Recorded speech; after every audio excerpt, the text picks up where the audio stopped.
मूंखे को अहिड़ो तरीक़ो ॿुधाए जंहिंसां सोफिया मां मुंहिंजी जान बि छुटे, मुंहिंजी इज़त ते को हर्फ़ बि न अचे ऐं मिल्कियत बि मुंहिंजी थी वञे।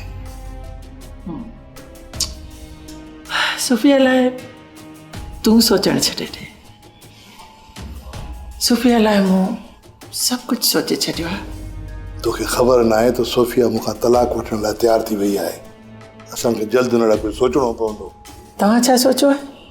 सोचो त घणो ई कुझु अथव, पर सभ खां पहिरियों खानूअ खे ख़तमु करिणो आहे। त छा तूं खानूअ खे क़तल कराईंदे? हूंदो त क़तल ई, पर अणॼातल माण्हुनि ते इल्ज़ाम हूंदो। खानूअ जे मरण सां मुंहिंजा 2 मसइला हल थी वेंदा। कहिड़ा? हिकु त सोफिया मूंखां तलाक जे लाइ ज़िद न कंदी, ॿियो त मुख़्तियारा वारी ग्वादर वारी ज़मीन जा 2 करोड़ रुपया हिन खां थपनि करे वठंदुसि। त छा तूं पोइ सुफिया खे खीर में वहिंचारे हिन हवेलीअ में रखंदी?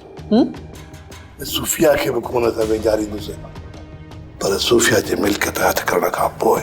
त पोइ नवीद ख़ान जी शादी गुलाब सां कराइण का ज़रूरी ॻाल्हि त न आहे?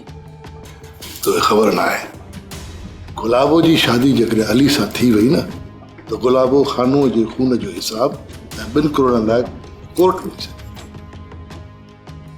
ज़मीन खान जुती पेर में पाईंदो आहे, मथे ते रखी खलकनाए खिलाईंदो। सब्सक्राइब कयो असांजो official YouTube channel Sindh TV HD drama ऐं वधीक अपडेट लाइ बेल आइकन खे क्लिक करियो।